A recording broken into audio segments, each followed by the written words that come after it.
नमस्ते मेरे प्यारे triple eight divine touch tarot family members. कैसे हो आप सब?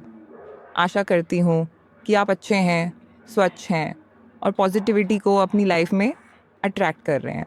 तो आज हम देखेंगे आपके लिए आने वाले 2 सप्ताह कैसे रहने वाले हैं। तो अपनी आंखें बंद करो, गहरी सांस लो और अपने ईष्ट को याद करो। अब दिल से पूछो, क्या आने वाले 2 हफ्ते मेरी ज़िंदगी में कुछ सच्चा और अच्छा लेकर आएंगे? तुम इस वीडियो तक बस यूं ही नहीं पहुंचे हो। तुम्हारा अंतर्मन चाहता था कि इस बार कोई तुम्हें सच्चा मार्ग दिखाए और यूनिवर्स ने तुम्हें यहाँ तक पहुँचाया। अगर हाँ, तो चलो अब करते हैं इस रीडिंग की शुरुआत।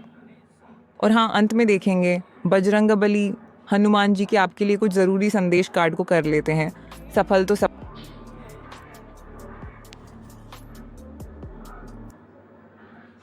सफल तो सप्ताह के पहले 3 दिन तुम्हारा मन थोड़ा उलझा रह सकता है, लेकिन घबराए नहीं क्योंकि हनुमान दादा जो साथ है। कुछ पुरानी बातें या रिश्तों की यादें भावनात्मक रूप से परेशान कर सकती हैं, लेकिन कार्ड दिखा रहे हैं कि ये समय तुम्हारे लिए पॉजिटिव सोच और भीतर अंतर्मन की सफाई का है। क्या करना है आपको? सुबह के समय ध्यान या मंत्र जाप ज़रूर करो। अपने साथ वक्त बिताओ, खुद को ब्लेम मत करो। जो हो गया वो हो गया, इसके लिए अपने आप को मत कोसो, ठीक है ना?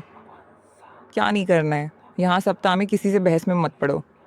पुरानी बातें दोबारा खोलने से बचो। पुरानी बातों की तरफ जाओ ही मत। बात करें लव लाइफ के बारे में, तो जो रिश्ता टूटा हुआ लग रहा था उसमें हीलिंग की शुरुआत हो सकती है। अगर सिंगल हो तो पहला इशारा मिलने वाला है, कोई न्यू पर्सन आपकी लाइफ में एंट्री मारने वाला है, पर जवाब तभी मिलेगा जब मन शांति में हो। अब सप्ताह के अंतिम 4 दिन यहाँ से रफ्तार तेज होती दिख रही है।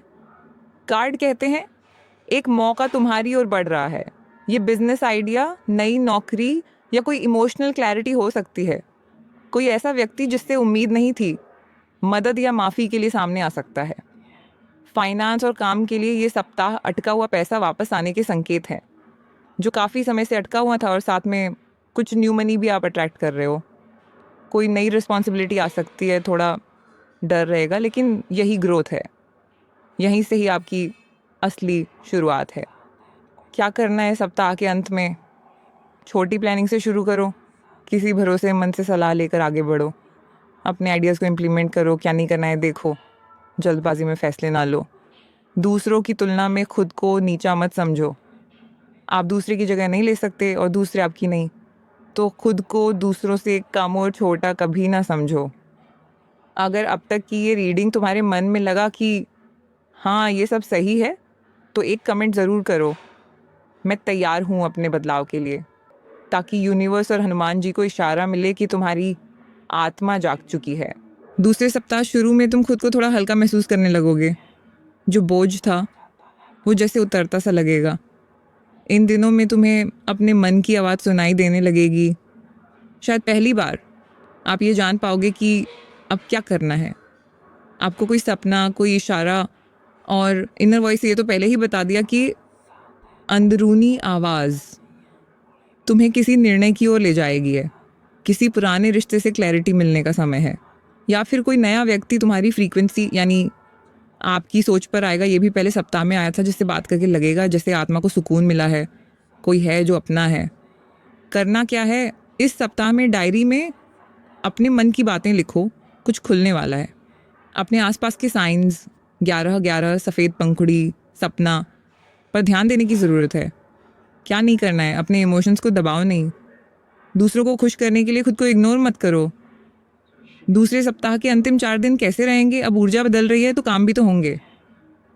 आगे बढ़ेंगे जैसे कोई पर्दा हट रहा हो और सच्चाई सामने आ रही है। करियर और डिसीजन के बारे में कोई बड़ा फैसला लेने का समय पास है, और ये फैसला तुम्हारी आने वाली कई सालों की दिशा तय करेगा।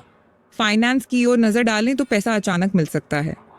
किसी अटके काम से राहत मिलेगी। और अगर तुम कोई नया इनकम सोर्स प्लान कर रहे हो, अब सही समय है एक्शन लेने का। तुम्हारी आत्मा अब बाहर आना चाहती है, शाइन करना चाहती है, खुद को एक्सप्रेस करना चाहती है। अब अंत में देखते हैं तो हनुमान जी क्या ज़रूर संदेश आपको बताना चाहते हैं।